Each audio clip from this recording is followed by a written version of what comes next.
Everyone, Peta Party. Today I'm going to go over a few buying tips that I've picked up over the last few years at this foolishness.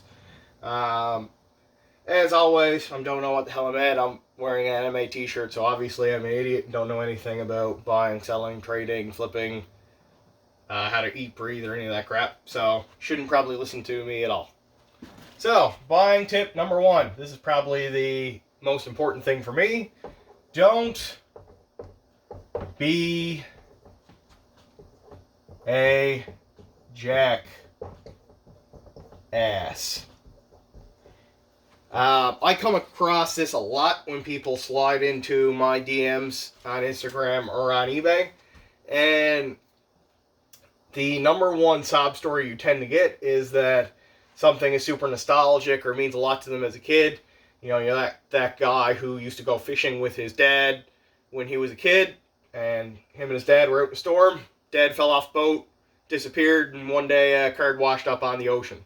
So if you give me that sob story and tell me that your favorite card is Legendary Fisherman, I'm probably going to give you points for coming up with an excuse like that, but I'm not going to sell you the damn thing at a cheaper cost.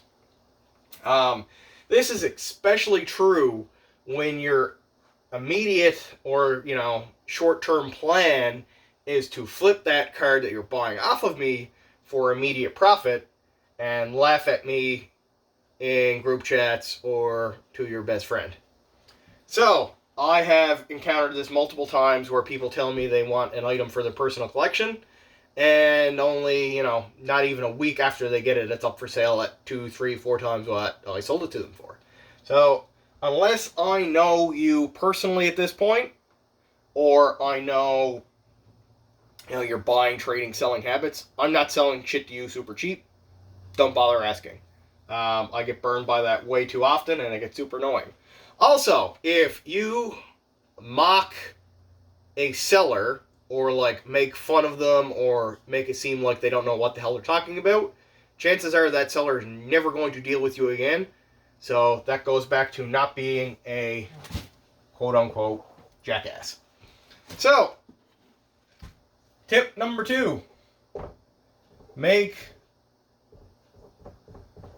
an offer.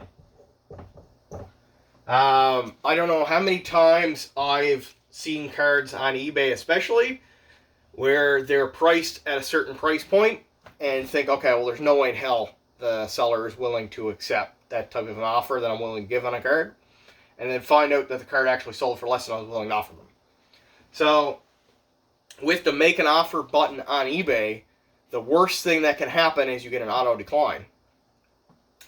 If that happens, you can always offer higher. You have up to 5 offers you can make on any particular one item. So, worst case scenario, you get auto declined. If you get an offer that goes through, try to limit it to 1 day. I find that 12 hours is not enough time for a seller to get back to you and, weigh the pros and cons of an offer. And 48 hours, what I do personally is I'll wait and see what other offers I get, and then if it's an offer I'm willing to take, I'll hit it, in the last couple hours.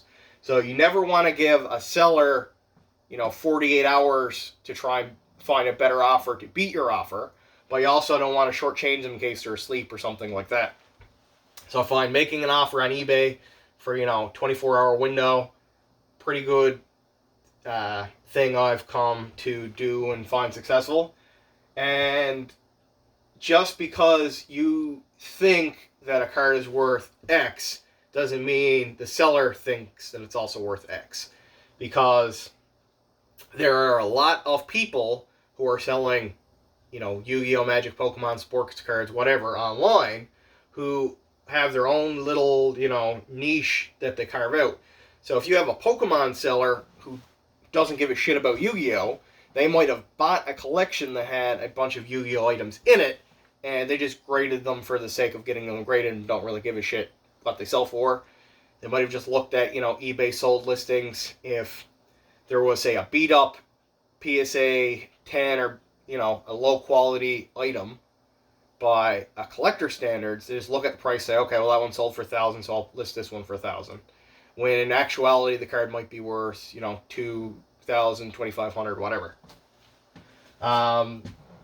Just keep that in mind. Number 3 is be smog.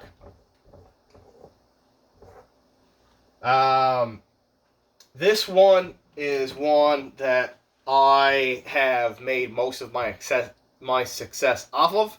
What I tend to do if I'm looking at buying a few items off of an individual person, I will ask them, if I can get a package deal for buying everything off of them. So even if I only want, say, half of what they're selling, a quarter of what they're selling, I know you only want a few cards for my own personal collection, I can take all the extra items and sell them to help pay for either the stuff that I really want out of their collection, or I can, sell it to buy other things that I want as well. So, just for the love of God, don't say no to a good deal if you can get it just because you don't want everything in it. If you're getting Pokemon cards with the Yu-Gi-Oh! Collection, you think Pokemon is stupid and everyone who collects Pokemon is a Pokesimp like David, bad thinking, because a lot of people are into Pokemon. You can make a lot of money on those Pokesimps to help pay for Yu-Gi-Oh! So, keep that in mind. That's what I like to do. Checks. Next one is check, eBay, sold. So, what I do periodically, and I probably shouldn't be telling any of you this, but there's like 5 of you who actually watch this shit, so I don't really care. What I like to do is I'll go through, if I'm looking for a specific item, or, a group of items. So say, I'm looking for Shonen Jump prize cards or something like that. Chances are, if someone is into something like that, if they have one, they have multiple, or they might not be ready to sell them when the first one sold. They might want to be trying to space their stuff out, but they are willing to sell them, or if you give them the right price, they may be willing to sell. So I've seen, people list full collections of things in the past. I hit them up and ask them if they have anything else that they're willing to sell, and lo and behold, I've hit the Holy Mother Grail, Ark of the Covenant type shebang, where I'm getting an entire collection of, Magic Ruler for a good price, and all the cards are mint. But it's only because they were selling, RDS set that was complete garbage, that no one really wanted, no one upbid. And because the RDS set didn't get upbid, they don't think their other cards are worth a whole lot. So, you can find good pickups that way. Last one we're going to go over for today. This one, I don't know if you call it a tip so much as general courtesy, but be polite. Not to be confused with be a jackass, because you can not be a jackass but also not be polite. So, generally, if someone is willing to take the time and be reasonable, courteous, they're going to be messaging you back and forth saying like, hey man, how are you doing? Looking to buy this off of you. Would you please consider this offer or something like that? Versus, will you sell this? And then enter price. Okay, well, I don't want to sell that. I don't know who the hell you are. Why the hell should I sell this to you? If you build a rapport, probably not on that.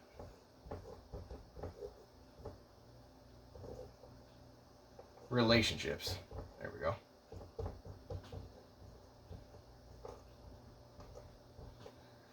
So, if I have 5 people messaging me about a particular item, and I know one of you, and we've been messaging back and forth over the last few months, we have a good working relationship, you're nice to me, or polite, or, even just like checking in every now and then, I am going to be more willing to sell to you than to some random who just messaged me, even if that random is offering the same amount of money, or even in some particular instances, more money. I've given people I have good working relationships with. I know I'm not going to have any drama or hassle down the road. I'm willing to give you, 10, 20, 25% off market sometimes, depending on who you are and what you're buying, rather than, especially the person who is a giant jackass. So, you always really need to be cognizant of the fact that most of us in this hobby who have all the cool hype, master, flex, expensive shit have long memories. And if you're going to be a jackass or not try and work with us or, build up a rapport and a bit of a relationship, then you're probably not going to pick up those key piece collection or investing items, because when it comes down to it at the end of the day, most people are in this hobby to collect stuff that they like, that they grew up with as a kid, or that they just think looks cool. So it's always nicer to sell some of these pieces or collection items to someone who shares a common ground with you, or that you just generally like as a human being, as opposed to the jackass. So, hope that helps. Pretty basic shit at this point. If you got any other questions or comments, or want me to elaborate any further, hit me up on Instagram at Petit Party. If you're looking for anything in particular, collection or item-wise, feel free to hit me up. Like I said, don't be a jackass. Be polite. Try and build a rapport with someone. If you're looking to buy their PSA 10, play set of DDS Blue Eyes, maybe start with a smaller item first. Let them know that you're not going to put in a PayPal dispute immediately after getting the item saying it was a chargeback fraud. And things will probably go better for you. So, hope you learned something, and have a good one.